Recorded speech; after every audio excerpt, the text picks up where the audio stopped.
Inverting Maslow's Hierarchy of Needs for Personal Gain by Renée Lindstrom, author of Somatic Archetypes.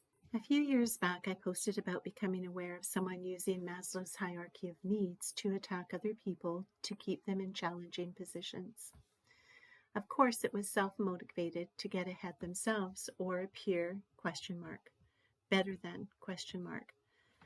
At first, I was surprised, yet slightly amused. I had already created my method for integrating dialogues and was exploring it through the real and live events with extremely good results.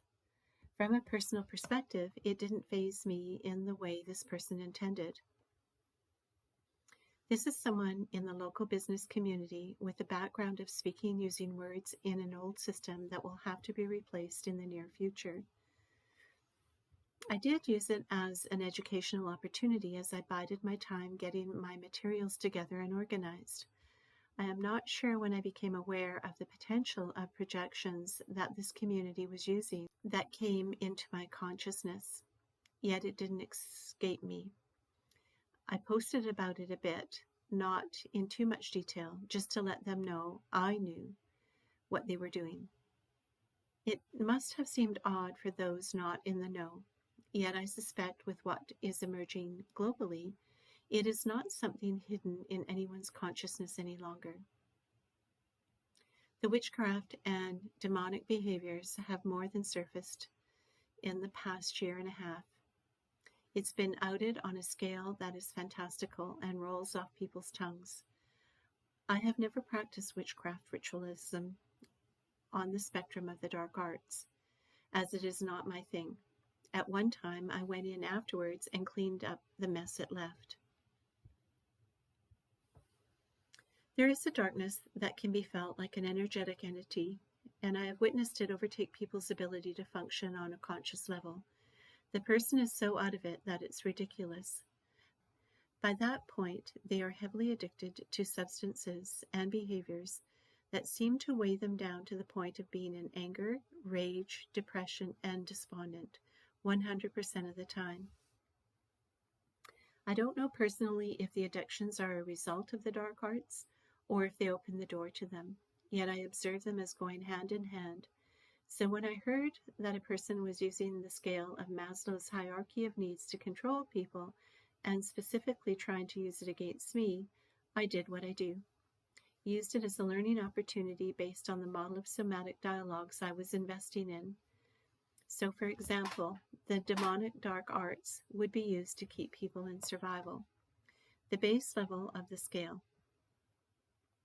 The strategies they would try and attempt are a loss of income, shelter, and the ability to provide for the basic needs. She tried this on me, only using an old model based on her belief system. She gathered a community to do their best in destroying my ability to work through gossip and slander, etc., going into the community to slowly influence the other levels of the scale. It is unfortunate for her and this group that I was aware of their behavior and had the skills to not be distracted by it. The curious thing for me is I didn't consciously know this until I was in it and observing my responses and the lack of them to this. Something in the past that would have been a concern and distressing. Oh, I played along and posted for educational purposes, yet I was more interested in why I wasn't bothered by it. I can only put it down to the model of communication that I had been developing and the clarity that came with it. I had no energy imprint for it to land anywhere in my experience. In other words, I didn't go into agreement with it consciously or unconsciously. There was nothing in me that went into agreement with the projections. Even the dark arts that were performed, I am sure at some point I'll write about it, yet that is not my focus now. Only, I am shocked by the marriage of the dark arts and their profession. Stunned, actually. I do have a background of understanding in energies, etc., yet I chose to turn towards practical and logical forms of interactions to stay firmly planted on the earth when in the pursuit of understanding human behavior.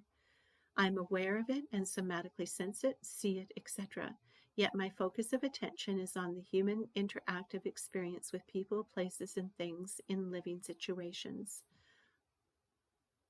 I do use intention with objects and lifestyle patterns to support protection and clearing the space and myself, yet the bigger support has come from the clarity and function through the somatic senses.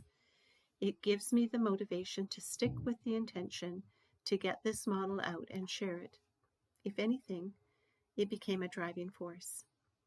What I learned is that this model is what I was looking for as a somatic empath and couldn't find in our society. This somatic patterning is the source of courage, strength, and confidence that was missing. It is a natural leadership available in us that is our birthright. It is what was taken away from us, the inner connection to our very own core value system. In this case, I refer to as spirit, within, or godliness. No connection to this at a core level opens us up to corruption, as we are looking externally for answers to the self-doubt and confusion that comes from a lack of connection to our own inner foundation. A foundation I find in a personal value system inside and looking outside. It is from this foundation that one can see clearly into another's intent, motivation, and the energies, etc.